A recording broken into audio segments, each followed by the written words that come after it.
Lord and Savior Jesus Christ. Amen. So we find ourselves, we're at 2 Samuel chapter 15. Is that correct? I think we finished 14 last week, right? Yep. I was a chapter ahead last week. So kind of the way that it is. Now we'll meet today, obviously, and then next Thursday. And then we'll take hiatus for the summer. And then uh, second Thursday or something like that of September. Don't count. Don't remember that. I'll let everybody know when we get a little bit closer exactly, but something of that nature.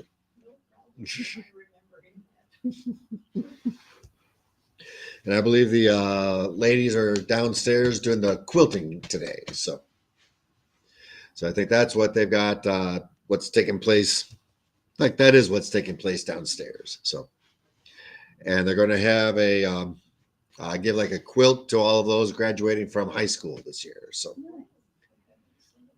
and so we've got 3 of them. So that'll be good. One of them is my Alex. So he's in that grouping. I always Jaeger. Which one's the younger, Melanie or Marissa? I always get those names mixed up sometimes. I think it's Marissa. Anyway, the younger one there, and then the Tongan's son also is graduating. And it's kind of nice because he's not going to be able to just with things, not going to be able to partake with the graduation of everybody else. Just too many people, and so this will be kind of his thingy going forward that we'll have here. So that'll be rather nice, and that'll be have to double check. It's the first or second Sunday of June where we're having the recognition. Thinking second Sunday. I'd have to look it up though. I'm not absolutely certain. No, it's in. So no, it's not been in the bulletin. Knowing that it's coming up here a little bit. So I was talking with someone and they asked me if it had been, and I said I couldn't remember, and they said, "Well, I'm going to watch for it because I have the name of somebody that they want to have go in." Oh, have they talked? Have they talked to the office at all? Well, I told them I didn't think it had been put in yet. Oh, okay. Yeah. Okay, but we'll see where it all goes then. They were going to check with the office. Okay, that's the right thing to do. Give Alan a call, see what's in. I know when I've gotten stuff to Alan, but I don't know when it all. There's a timing thing, so there's always things that are kind of in the hopper to go forward. Well, so this week, next week, take a break for the summer. Any other announcements, beginning things as we get going? All righty. We're at 2 Samuel verse 15. And kind of just remembering from verse 14, Absalom has been partly brought back and now kind of more fully brought back. But they're saying the right things. Yes, welcome back, but not really.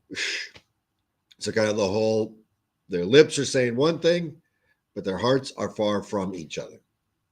And how do we know that? First 3 verses will kind of give us exactly what's going on. I think we went counterclockwise last week, so we'll go clockwise this week. So Carol, so we'll go boom. Sound good? So we'll kind of go in that order going through. Would you read the first 3 verses? After this, Absalom got himself a chariot and horses and 50 men to run before him. And Absalom used to rise early and stand beside the way of the gate. And when any man had a dispute to come before the king for judgment, Absalom would call him and say, "From what city are you?" And when he said, Your servant is of such and such a tribe in Israel. Absalom would say to him, see, your claims are good and right, but there is no man designated by the king to hear you. Okay, so not everything going good, is it? So you can kind of see what's taking place. This is the beginning of an insurrection, is pretty much what's happening and taking place. And time-wise, this would have taken place between, this is a 4-year period with this all happening, 978 to 974 BC is when this would have happened. And just like you've heard me mention a number of times, where it's not exactly in just perfect chronological order. It's in order of kind of going forward of this is what's all happening and taking place. So in other words, it's not, like I said, it's not chronological exactly. It's pretty close, but what's going on at this time, going back several chapters, this is the same time frame where David is building his palace. And this then is the same time frame at the end of this time frame when David brings the Ark of the Covenant back to Jerusalem. So he's got these other things that he's kind of focused on taking place. Got to take care of my home, got to make my palace good. And then, okay, now that I'm here, well, now let's bring the Ark into Jerusalem. And so while he's building his palace and he's got all of this kind of going on, and it is, his place. Now, Absalom's at the city gates. And you notice that as he's at the city gates, he goes there not just by himself, right? He's got a nice little chariot to go with him, probably has somebody else driving the chariot, and then he's got 50 men coming with him. And so if you're going to the city gates, and right there at the city gates is where everybody would obviously, you come into the city. So your gates, it's also the weakest area of the wall because that's where you got doors. So, but right there is also where people would meet for talks, for discussions. That's where a lot of business deals would be done. A lot of judgment would happen and take place there. And so that's where this all would happen. If you remember the story of Ruth, Boaz, when Boaz was doing all of what needed to be done for Ruth to be his wife, he met with the elders at the city gates. So it was right there, going back to all the time of the judges, you would go to the city gates for all of this to happen.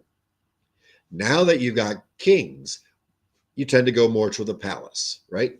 So now you go in, and then you go to the palace, and then you're proclaimed before the king, and then all these things happen and take place. But for a lot of this, it's a lot for the king to do everything. So usually, and David did, and we know this from the previous chapters, he had somebody set up to make preliminary decisions of things that needed to take place. He was busy doing everything else. He had other things that were important to him, right? Seems like a constant thing going on with David, doesn't it? He's got other things that he's focused on. So he can't be bothered with this war that he started. He's got other things that he's focused on. So he can't be bothered watching and helping to raise the kiddos and being part of raising the family. He's got important things.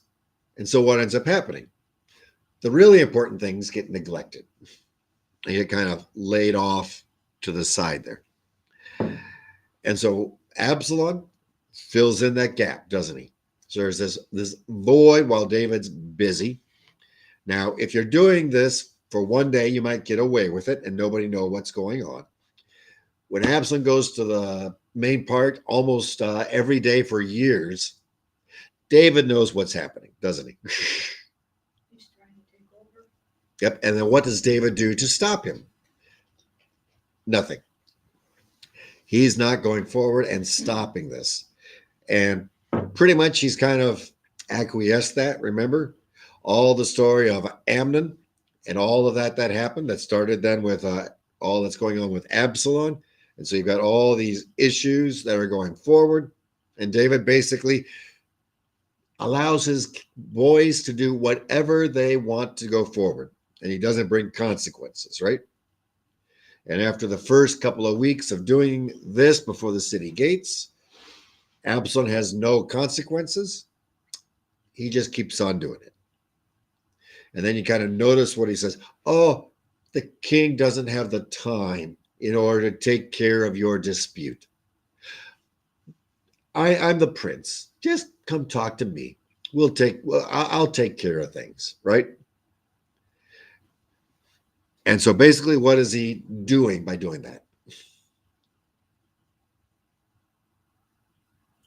What was the question? What by going to the city gates and basically doing what he's doing here. Don't go to the king. He doesn't have anybody set up. Just come talk to me. I'll take care of you. He's trying to take control. Yep. He's trying to take control, bring people onto his side. He's saying, look how bad a King David is. He doesn't even have anybody to help take care of what matters to you. I'll be there for you. So he doesn't say it, but basically what is he saying? I'd be a whole lot better king. Make himself sound better. You got it. And so I'll be a good king. In fact, I've even got my chariot. I've even got all of my men around here. Hey, life is good. Just support me as things go forward, right? Support me in the next election because I'll be better than the previous guy. That sounds like every single presidential election we've ever had, doesn't it? So that's kind of what's all happening. And these royal men or these men that are with him would have been kind of an entourage. Also would have been like a bodyguard. Also would have been like his special forces unit. So this would have been the best of his men that would have been right there with him. So he was putting on a show, but a show that had some teeth to it too. And if David were to go down there and stop this, what would he have had to do? Yep, and there would have been a battle right there at the city gates. So it would have been, David was not willing to do it. And it would have been a lot easier with 50 men as opposed to what happens later on, which is a lot more than that. So David acquiesces. So now we get the next verses, verse 4 through 6. Then Absalom would say, oh, that I were judge in the land, then every man with a dispute or cause might come to me, and I would give him justice. And whenever a man came near to pay homage to him, he would put out his hand and take hold of him and kiss it. Thus Absalom did to all of Israel who came to the king for judgment. So Absalom stole the hearts of the men of Israel. And so that's exactly what he was meaning to do. Steal the hearts of everybody and I'll be king. But you notice he's got very specific wording there, right? Oh, that I were a judge. Remember, they wanted Samuel to give them a king, right? So give us a king. Samuel warned them, this is what the king is going to do. We don't care. We want a king. Just like everybody else, we want a king. So give us this king that we go forward. Fine, here's your king. And so now he's going back and he's saying, oh, that I were king. That's not what he says. What does he say? Oh, that I were judge, right? Oh, that I were a judge. You remember those days 50 years ago where everything was perfect, right? Not. But it's kind of like, oh, that I were one of those that that was around before you were born. Remember, Saul reigned for 40 years, so that's a long time. Then I would give justice to the land, just like there was back in the day, which there wasn't. But that's kind of the nostalgia that he's bringing forward. Oh, and I would not even kind of be a king like David. Because when you get a king, you also get these other things that are added on, don't you? One of them is taxes. How many people like taxes? And not only was it just money in those days, it would also be a share of your crops. It would also be the work of your labor also. So in other words, when you were not out there in the fields doing the work that you needed to do, and then it was the dry season, so it's like the middle of winter here.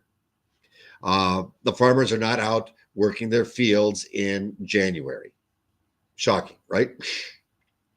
So what the kings would do is, well, you're not out in the fields, so I need you to come work for me. And what was David building at that time? His palace. So while the king was saying, you all need to come and you need to work on my house. You need to work on my, and some would have done it very happily, but not everybody. So you're having to spend this time, however much the time is, a month or 2 months or something, working for the king for his palace. And what are you not able to do? All the other work that you need to get done, right? And so all of this goes forward, and it's like, oh, I see you coming in. You don't, it's like, here, let me talk to you. I would be a good king. I would take care of you. Just trust me, okay?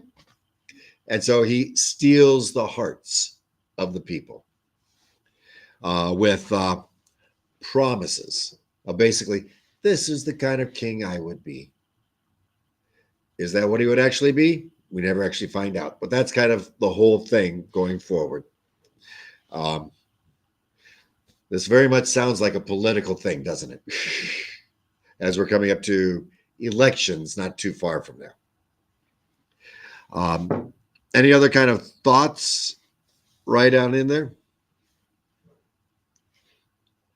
But I would definitely, though, say the biggest sin that's kind of going on with Absalom would be the sin of coveting. He wants what his dad has. He wants the throne. He wants the kingdom. And he's doing all of this in order to win that for himself. Now, isn't that something that David had done again and again and again already? So what Absalom is doing doesn't fall far from the tree of David, does it? He did it in some. That's where you get to the words from Moses, where the sins of the father fall upon the sins of the sons to the second and third generation of those that hate me. Why? Because they learned from their family, from their moms, from their dads, how to go forward. And then it all takes place from there. So, any other thoughts before we go to 7 through 9? 7, 8, and 9. And at the end of 4 years, Absalom said to the king, please let me go and pay my vow, which I vowed to the Lord in Hebron. For your servant vowed a vow while I lived at Geshur in Aram, saying, if the Lord will indeed bring me back to Jerusalem, then I will offer worship to the Lord. The king said to him, go in peace. So he arose and went to Hebron. Okay, so you get a number of things that are kind of taking place here. But first of all, this is what he's doing. So at the end of 4 years, that's a while, isn't it? And so this is not him having done this for one day or a week. This is 4 years where he was building up this goodwill among people that are taking place, right? And then after 4 years of work, yep. In a way, you can't blame him because his dad wasn't doing what he was supposed to do.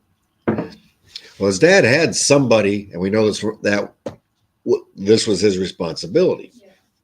But he was not willing to push Absalom out to take care of his own responsibility. And so 4 years is a long time to build up a coalition. Interesting that presidential elections are every 4 years, isn't it?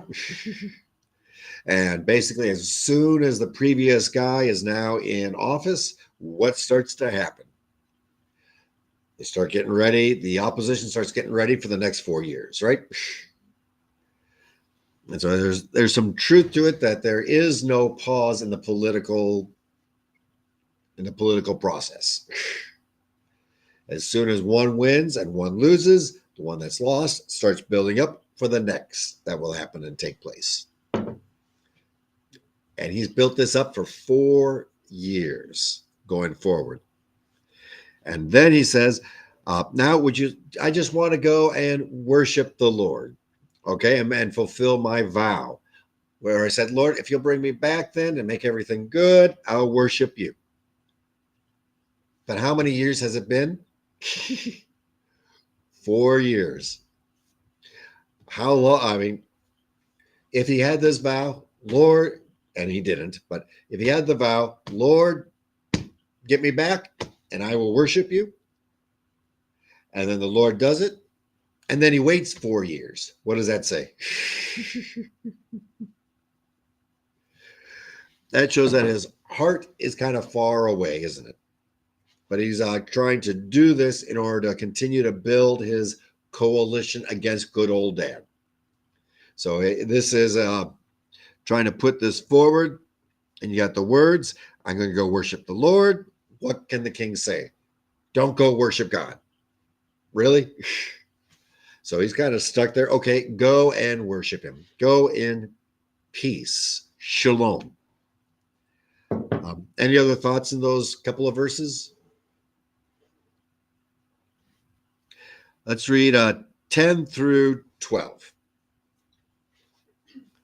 But Absalom sent secret messengers throughout all the tribes of Israel, saying, as soon as you hear the sound of the trumpet, then say, Absalom is king at Hebron. With Absalom went 200 men from Jerusalem who were invited guests, and they went in their innocence and knew nothing. And while Absalom was offering the sacrifice, he sent for Ahithophel the Gilonite, David's counselor, from his city Gilgal. And the conspiracy grew strong, and the people with Absalom kept increasing. So now you see it all happening and taking place, right? So now he goes and he takes some along with him too. Now, when you bring in a group, everybody doesn't always know what's happening, right? Just remembering a couple of things that I saw. You had all these, we'll just say the protests that have been taking place on college campuses, right? And how many? You can make an argument how many, but there were at least some, and I saw some of the videos of people that were there for the protest that had no idea why they were there. I'm just here. And they were going about it not knowing what they were doing. That hasn't changed in the course of 3,000 years. This also, we're all going to get together, and you had some people that were kind of being swept up, not knowing what was going on. And next thing you know, we're part of a revolution. Well, I guess, okay, we're kind of stuck here now.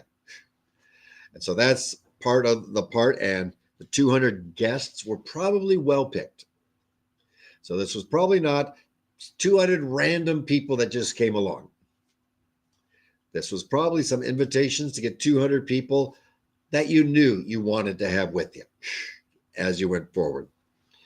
And it keeps on growing. So you got the 200, then you've got probably your 50, and then you've got other people, and he's got the letters sent out. And when this trumpet sounds, everybody say Absalom is king. And so now we're going to get this momentum, and we're going. So he's got everything ready now, doesn't he? And just an interesting note there.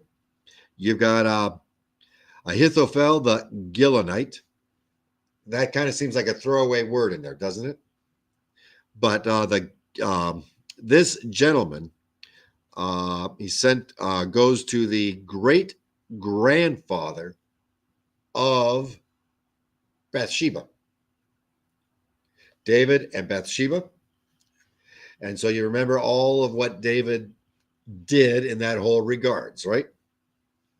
Do you think the great grandfather was pleased with how that all was turned out? You got it. So you've got people, and the reason why that's thrown in there, knowing all of what had just happened with the David and Bathsheba a few chapters before, is saying There were people that were part of this that were ticked off at how they'd been treated by King David, or how their granddaughter had been treated by King David. And which do you think gets a little bit more upsetness? You did me wrong, or you did my granddaughter wrong? Yeah, so that's the reason why that name happens to be in there. There were some people ticked off at David and the things that he had done that were part of making this whole thing happen too. So that's why that name is plunked on in there. Other thoughts in those verses? Okay, now we get to the next one. My turn to read. 13 through 17, that next chapter. So, all set and ready. And a messenger came to David, saying, the hearts of the men of Israel have gone after Absalom. Then David said to all his servants who were with him at Jerusalem, arise and let us flee, or else there will be no escape for us from Absalom. Go quickly, lest he overtake us quickly and bring down ruin on us and strike the city with the edge of the sword. And the king's servants said to the king, behold, your servants are ready to do whatever my lord the king decides. So the king went out, and all his household after him, and the king left 10 concubines to keep the house. And the king went out, and all the people after him, and they halted at the last house. So here we go. Okay, Absalom's got this. I don't have the army in order to stop him. In fact, I don't even have the army to hold Jerusalem itself. So we're going to have to go. So it gets everybody up, and they go to the halt at the last house. So they go all the way out, and then just before, so kind of just at the last step, and you take another step, and you're outside of Jerusalem. And then the next chapter, the next verses are going to take place right there. So he's gathered everybody, and they're just about, as soon as we take this next step, we have left. So he's up to that point of taking that step at the end. That's why it brings up the last house, and the last decisions are going to be made in these next verses. And all of the hearts of Israel, and it doesn't mean all the hearts, but it means most. The hearts of the men of Israel. Are the men that are loyal to David still? Obviously. Is David himself part of Israel? Duh, yes. But it seems a lot have followed after Absalom. And remember, he was this incredibly handsome man too, right? He had the long, flowing, thick hair that went for. He was, like I said, a Charlton Heston, but with better hair. And Charlton Heston had pretty good hair. I always remember that one where he's got, he's up there and he's going to be parting the Red Sea, or the Red Sea is going to be parting and everything. And he's standing up there, and they must have the wind machine going as his hair is just flowing right behind him. It's like, that, even more so Absalom. And so the servants obey. He leaves the concubines, because the concubines that are left to take care of the house, they should have been left alone. Okay? They should have just been left alone. If Absalom comes, David rightfully was thinking they'll be okay. They're not left alone. But that's David's, they're supposed to be left alone. We're just going to leave them. That's why he left them behind. So then this will be they will maintain the house, the palace, take care of things. I just got this thing built. I don't want it to go to ruins. So you got all of that happening, and David is fleeing, and militarily, the number one reason why he's doing this is so that David can pick the time and the place for all these things to happen. Absalom, after 4 years, has picked his time, right? Now we're going to have this happen. when the other side picks the time and the date, that's usually not a good thing. Usually you want to pick the time and the date and the place for these things to happen and take place. And that's what David's going to do. He's going to pick the time and the place for this battle to happen so he can pick how it all happens and takes place.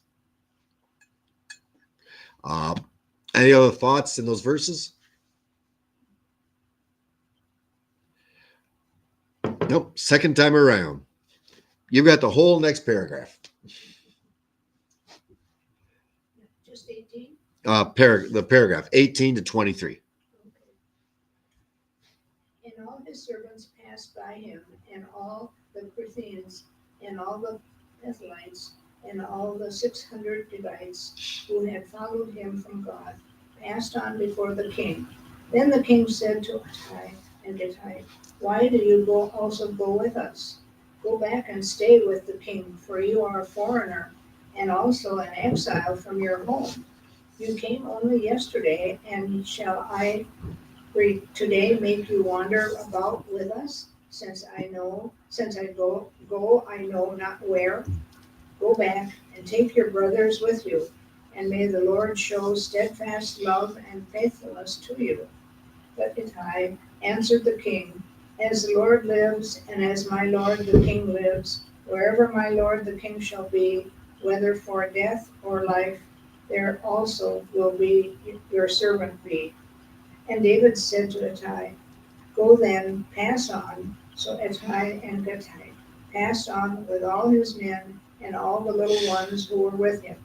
And all the land wept aloud as all the people passed by, and the king crossed the brook Kidron, and all the people passed on toward the wilderness. So they went out into the wilderness area in order to flee so they could pick the time. Now you notice it's not just a few people, is it? He had one group of them was over 600. So he had a significant contingent that were there with him. But he wanted to pick when this all would happen and when all the conflict would take place. Who was the foreigners then? Well, first of all, you get to the Cherethites. And interestingly, the Greek word that's used for that later on is the Cretans, which would be people from Crete. Now, you hear somebody is a Cretan, and usually it's like a sloping forehead, stupid type person. Somebody's a Cretan, right? That's how that comes from the Greeks calling the people that lived in Crete Cretans. That was how they viewed them. And so you're this lower, stupid people over there. This would have been some of those people, probably, from Crete. So you've got people that from around that had come and that were there going to follow him going forward.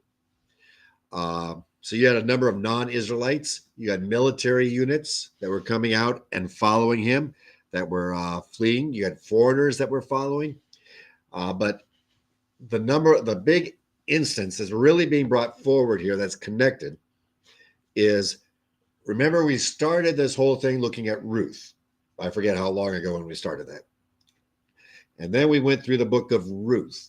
Do you see some connections right here? Knowing that Ruth, and then you're skipping up to King David and all of that happened. When you had Ruth, and she was being told by Naomi, stay here with your people, right? Stay where you're at, okay? Just and you be there, and I'll go back to my people up there in Bethlehem. And am I going to have more kids? Anything? No. So we'll just do it this way, okay? And what was Ruth's response? She wanted to stay with. Yep. She didn't want to go. Yep. I will stay with you. Your people will be my people. Your God will be my God, right? Do you see a similarity here? So that would be a foreigner. Yep. And so here you have another foreigner, right? And verse 21, as the Lord lives, as my Lord the King lives, wherever my Lord the King shall be, whether it be for death or for life, There also will your servant be. Wherever you go, I will go. And very much where your God will be my God. I will follow you where, and in this case, didn't know very well, but here you're having the connection with the book of Ruth and this foreigner being connected continuously throughout the line going forward. Ultimately, remembering that as this is all brought forward from Jesus, that Jesus line was also had foreigners that were part of Jesus line. Primarily brought forward to point out Jesus is there for the Jews and the Gentiles. What Jesus did was for all people. But going back to verses right in like this. And then he crosses the Kidron Valley. And where does the Kidron Valley have New Testament connections? When Jesus was on Palm Sunday going into Jerusalem, he crossed across the Kidron Valley. You got it. So it's right in that area. And then you go across the Kidron Valley, and there you also have Gethsemane, the Mount of Olives. That would, or not, you would have had the Garden of Gethsemane right across that Kidron Valley too. So you got these interesting connections taking place in all of this. Now we're at verse 24. I just need to head over for a minute. I'll be right back. Okay. Sorry. I had too much coffee this morning.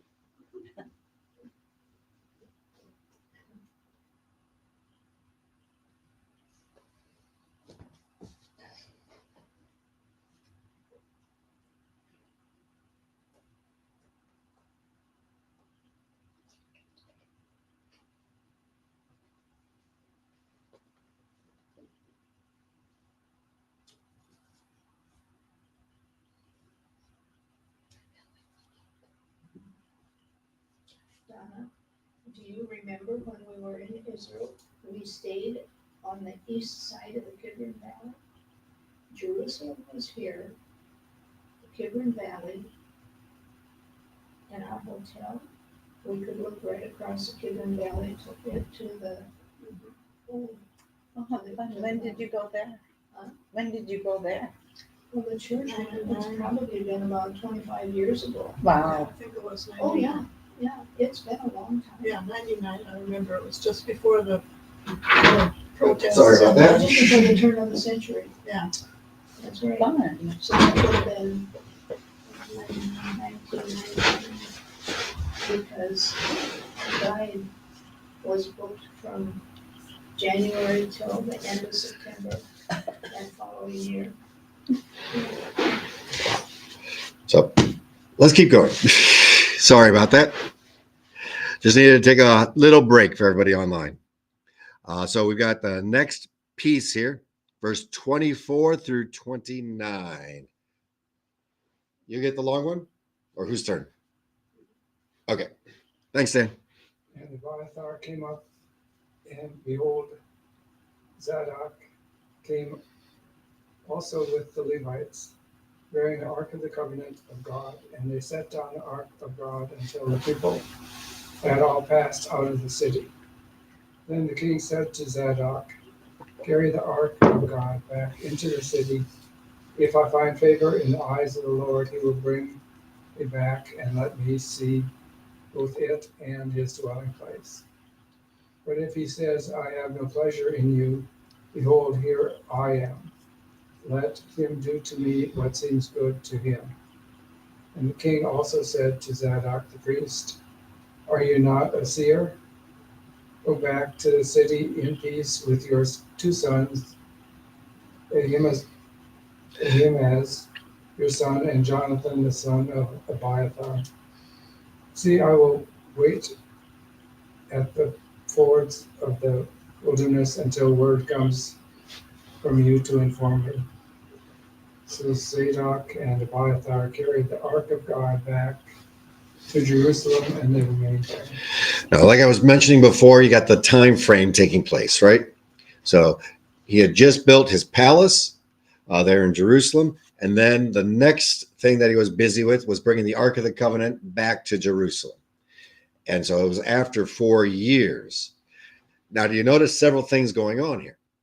Because the Ark of the Covenant had just been brought back to Jerusalem, right?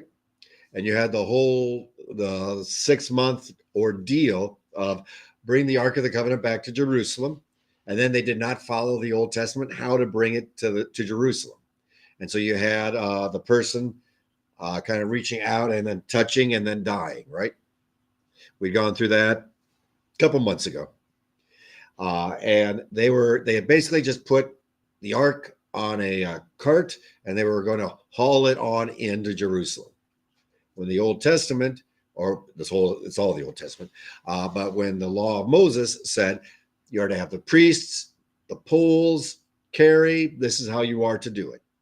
And so David realized, I need to follow the way the Lord does. First, he gets fearful because that's happened. So we'll keep it over here. And it was kept at a foreigner's place. You see another consistent thing going throughout all of this, with the foreigners taking part of everything. And then, now that this foreigner seems to be blessed with the ark, okay, I want it back in Jerusalem now. So now he brings the ark back into Jerusalem.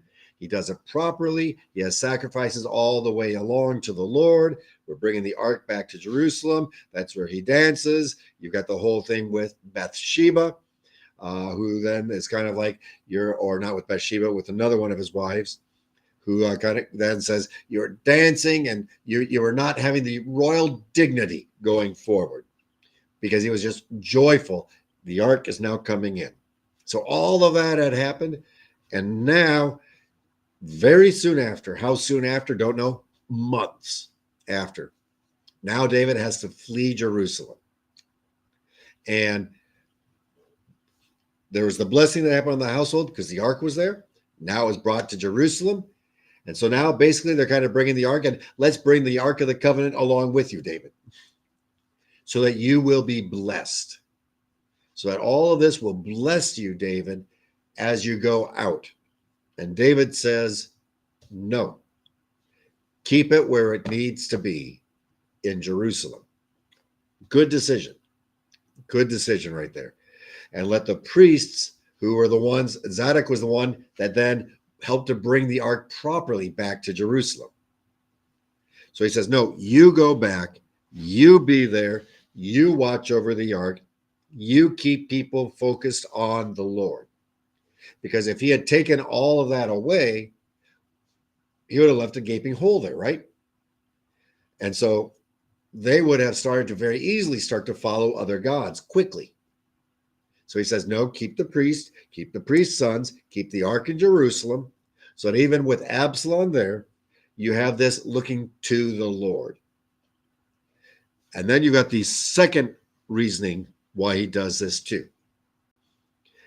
Basically, the priests are going to be his spies. Because you notice the wording that's in there. You go back, you go in peace, you take care of what needs to be taken care of. And when the time comes, this is where I'll be. I'll be at the fords of the wilderness. And then you come and let me know when it's time to come back. So they're basically his spies of what's going on and what's happening, right? So that's going to be the priesthood. The priesthood is going to take care of the ark, lead in worship of the Lord, and spy for King David. And I'll just hang back here while this is all happening. The concubines will take care of my house. You'll take care of the house of the Lord. And you'll let me know what's going on, and then come back and tell me when it's time to come back. Right? Same King David. And so that's all the things that are kind of happening here. And then the priests stay where they need to be.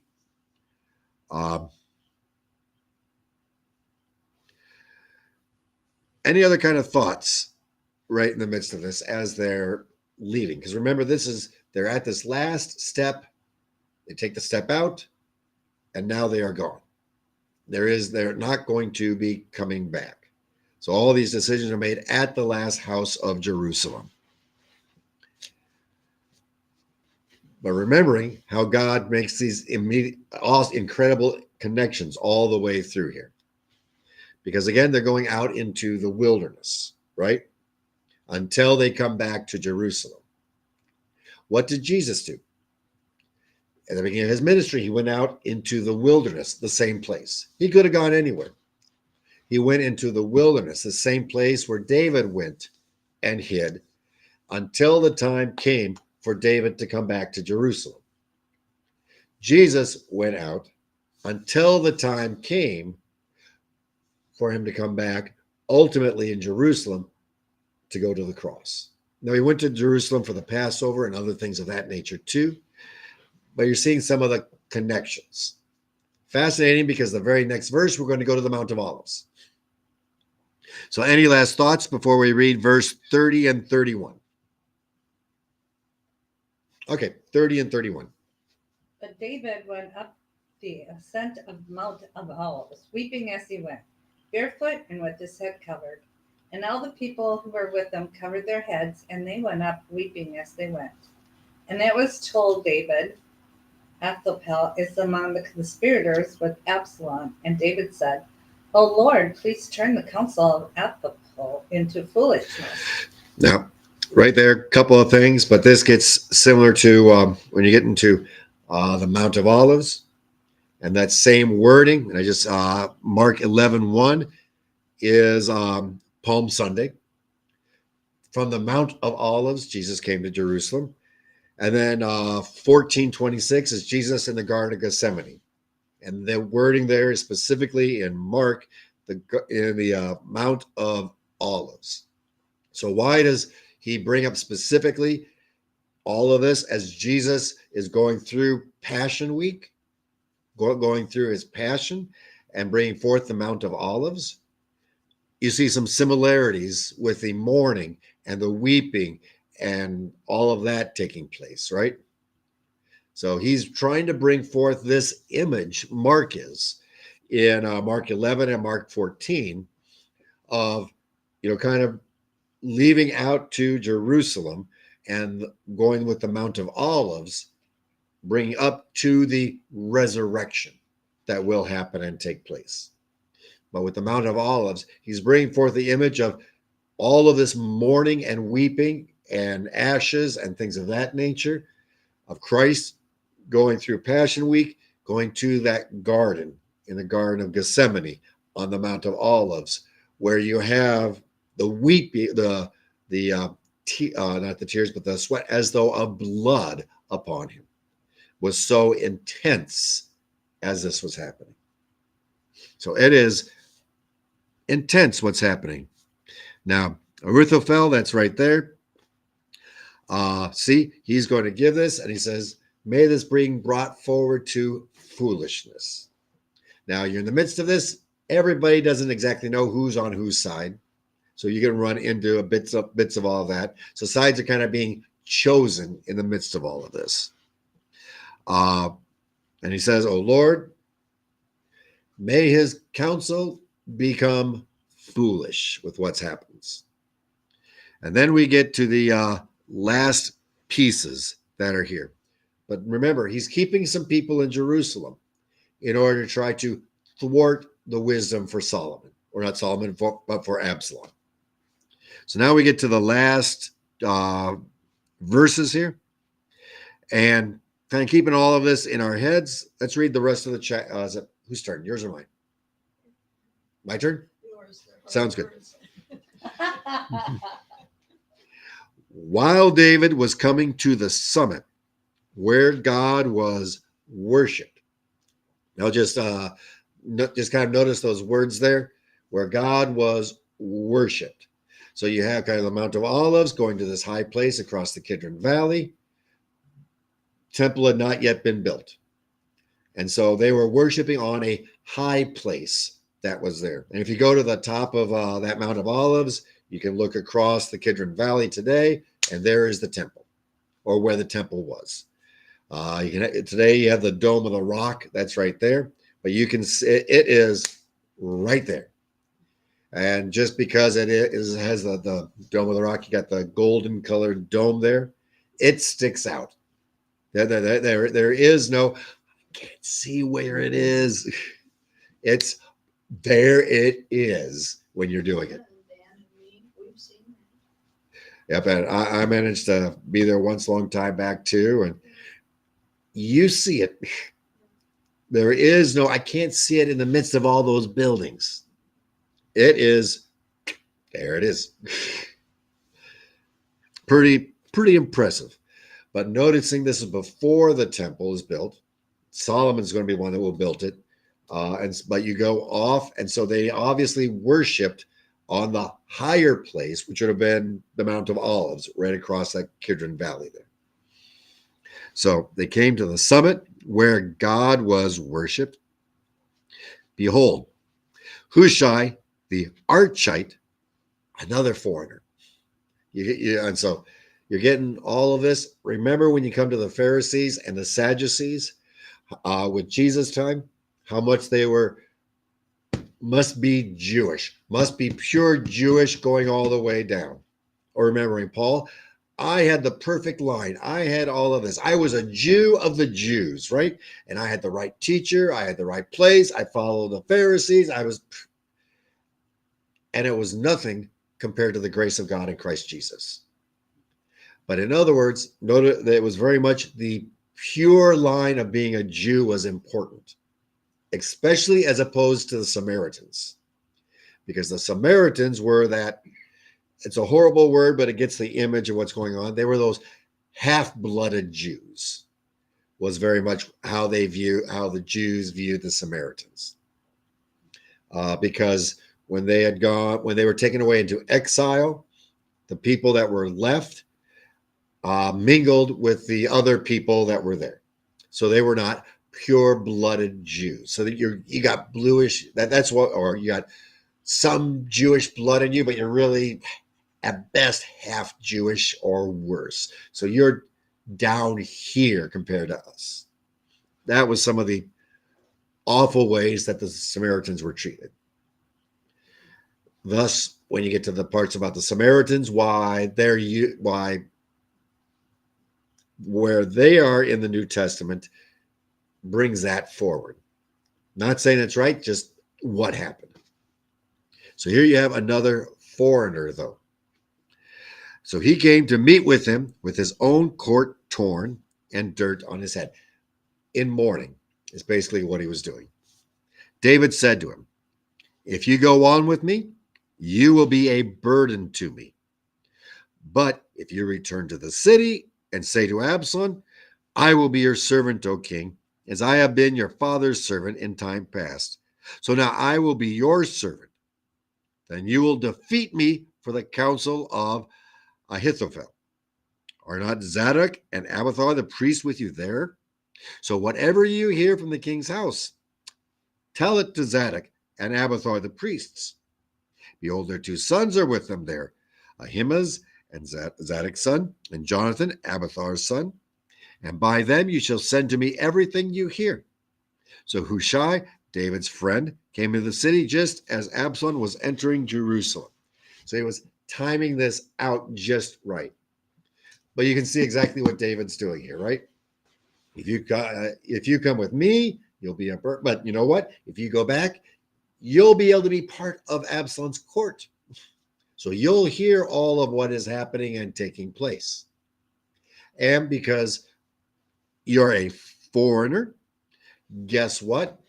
I know that you're with me, but since you're a foreigner, he's not going to put you immediately into my ties and will believe you. So you go, and when you hear something, what's David telling him to do? Go tell the priests, right? Because what will the priests do? Let David know what's happening. So in essence, he's forming a spy network taking place right there in Jerusalem, isn't he? And so now you'll be the spy in the court. When you hear something, you go tell the priests, and the priest will make sure the information comes to me, and I'll know what's going on and what's happening. Oh boy. Talk about the intrigue and politicization that's taking place here, isn't it? pretty intense. But you notice with all of this, again, it's at that high place, the summit across the Kidron Valley, that this is all happening. And kind of the last thing I just want to note here is, remember his prayer. David said, "O Lord, please turn the counsel of Ahithophel into foolishness," right? So this is his prayer. Lord, may the counsel that's going to be given to my son Absalom be horrible news. And may you turn it into bad wisdom so that I can come back. In essence, that's his prayer, right? And what does the Lord do immediately? Here's somebody that can make that happen. So to a certain degree, in the midst of all of this, and it's this whole political intrigue and spies and all of that, the Lord is answering his prayer. Lord, may you thwart the counsel given to Absalom. Here's somebody that can do it, David. So how quickly does it take for David's prayer to be answered? In this case, pretty quick, right? Pretty fast. So it's like, Lord, may this happen. Hey, hi. Okay, now let's go forward with all of this to happen. And he's supposed to give this information, and we don't see this until we get to the next chapter, meaning next week. But this man is going to be the counter information that's going to go forward in order to try to give bad and foolish wisdom for what's going to happen. So this prayer, turn this into foolishness, is going to be fulfilled by this person that is now going to be the spy in the midst and give other direction that would be bad for the king. And how that all happens, and how we go, and how that then takes place with the revolution, we'll end that next week as we wrap everything up for our summer break. Any last thoughts with chapter 15 here? We'll see exactly how far we get next week, but that would be nice to get to that as a spot to stop. So we might do a lot of reading next week. Why don't we end with a word of prayer? Heavenly Father, we thank you that we can bring all things to you in prayer. Help us, Lord, when we bring things before you, to keep our eyes open for your answers and your decisions. In your name we pray. Amen.